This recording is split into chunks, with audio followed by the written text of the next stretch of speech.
सर्व धर्माचं सहअस्तित्व हे तत्व हिंदूंसाठी तसं अवघड नाही। कारण हिंदू समाज हा विविधतेत एकता शोधणारा आणि एकतेच्या विविध अभिव्यक्ती साजरे करणारा प्रवाही समाज आहे।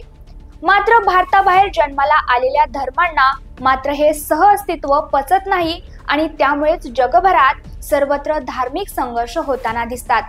गेल्या 1,500-2,000 वर्षांपासून जगभरात सुरू असलेल्या धार्मिक संघर्षाला हीच असहिष्णु प्रवृत्ती कारणीभूत आहे। भारतात सर्व धर्म गुण्यागोविंदाने राहू शकतात याचं सर्वात महत्त्वाचं कारण म्हणजे इथे असलेला सहिष्णु हिंदू समाज। मात्र आता याच सहिष्णु हिंदू समाजाच्या संयमाचा अंत पाहिला जात आहे। कारण भारतात सर्व धर्म समभाव किंवा सेक्युलरिझमच्या नावाखाली सर्रास हिंदू द्वेष केला जातोय। त्यासाठी शक्य त्या सर्व मार्गांचा वापर केला जातोय। नुकताच या प्रकारावर सर्वोच्च न्यायालयाने भाष्य केलं आहे आणि सेक्युलरवाद्यांना चांगली चपराक लगावली आहे। जय श्रीरामाच्या घोषणा देणं हा अपराध कसा असा सवाल सर्वोच्च न्यायालयाने उपस्थित केला आहे। नेमकं काय आहे प्रकरण जाणून घेऊयात या व्हिडिओमधून। नमस्कार, मी निकिता पाटील आणि तुम्ही पाहताय ऋतम मराठी। कर्नाटक मधील दक्षिण कन्नड जिल्ह्यातील कडाबा तालुक्यात सप्टेंबर 2023 ला कीर्तन कुमार आणि सचिन कुमार या दोन तरुणांनी एका प्रार्थनास्थळात जाऊन जय श्रीराम अशा घोषणा दिल्याप्रकरणी तिथल्या स्थानिक नागरिकांनी त्यांच्यावर FIR दाखल केली होती। कलम 295 अ, कलम 447 आणि कलम 506 अंतर्गत गुन्हा दाखल करण्यात आला होता। कलम 295 अ अंतर्गत कोणत्याही धर्माचा अपमान करण्याच्या उद्देशाने पूजा स्थानाला इजा करणं किंवा अपवित्र करणं हा गुन्हा आहे। तर भारतीय दंड संहितेच्या कलम 447 नुसार जेव्हा एखादी व्यक्ती परवानगीशिवाय दुसऱ्या व्यक्तीच्या मालमत्तेत प्रवेश करते तेव्हा नागरी अतिक्रमण होतं आणि तेव्हा घुसखोरीसाठी शिक्षा होऊ शकते। भारतीय दंड संहितेच्या कलम 506 अंतर्गत गुन्हेगारी धमकी देणाऱ्याला 2 वर्षांपर्यंत शिक्षा होऊ शकते। हे सर्व गुन्हे या युवकांवर दाखल केले गेले फक्त एकाच कारणासाठी आणि ते म्हणजे स्वतंत्र भारतात जय श्रीराम म्हणण्यासाठी।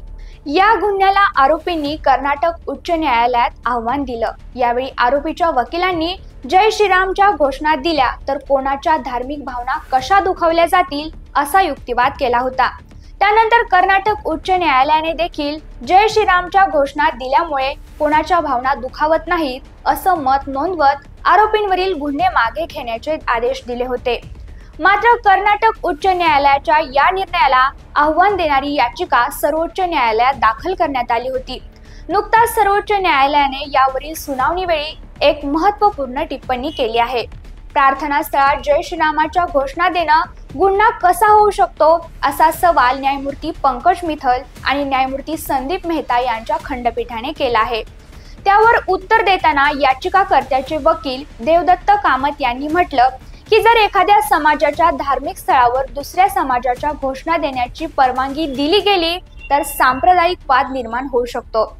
यानंतर या प्रकरणी पुरावे काय आहेत असा सवालही खंडपीठाकडून करण्यात आला।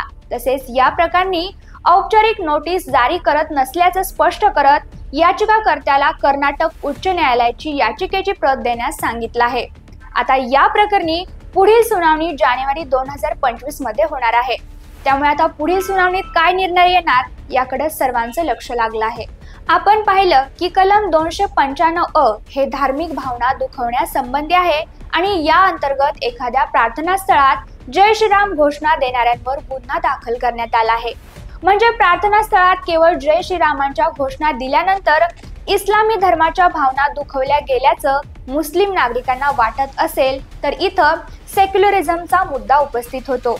मुळात धर्माच्या आधारेच भारताची फाळणी झाली आहे। पाकिस्तान हे इस्लामी राष्ट्र म्हणून उदयास आलं तर भारत मात्र खरं तर हिंदू राष्ट्र असूनही हिंदू समाजाच्या उदार भूमिकेमुळे धर्मनिरपेक्ष राष्ट्र बनलं।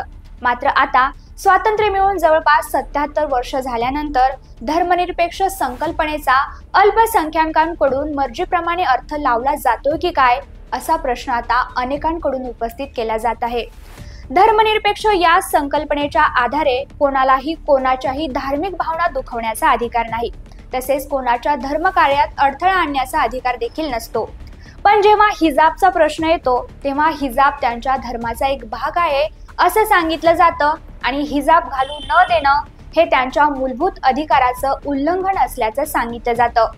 पण तेच हिंदूंनी भगवे कपडे घालून आलं की धर्माचं वर्चस्व दाखवलं जातं, सेफ वाटत नाही असं सांगितलं जातं। मग हे कितपत योग्य आहे असा प्रश्न आता हिंदू संघटना विचारत आहेत। जय श्रीराम अशा घोषणा दिल्या की त्यांना इस्लामी विरोधी घोषणा वाटतात, पण मशिदीचे लाऊडस्पीकर मात्र धर्माचाच भाग वाटतो। हिंदूंनी धर्माबद्दल केलेल्या प्रत्येक भाषणाला इस्लामी विरोधी केलेलं भाषण समजलं जातं। भारतात 80% अधिक लोक हिंदू आहेत, परंतु तरी देखील धर्मनिरपेक्ष या संकल्पनेचा फायदा घेऊन हिंदूंना टार्गेट केलं जाताना दिसतं। हा हिंदूंवर अन्याय नाही का असा प्रश्न आता उपस्थित केला जातोय। एकंदरीत या सगळ्याबद्दल तुम्हाला काय वाटतं? तसंच जय श्रीराम घोषणा दिल्या म्हणजे कोणाच्या धार्मिक भावना दुखावल्या जाऊ शकतात का?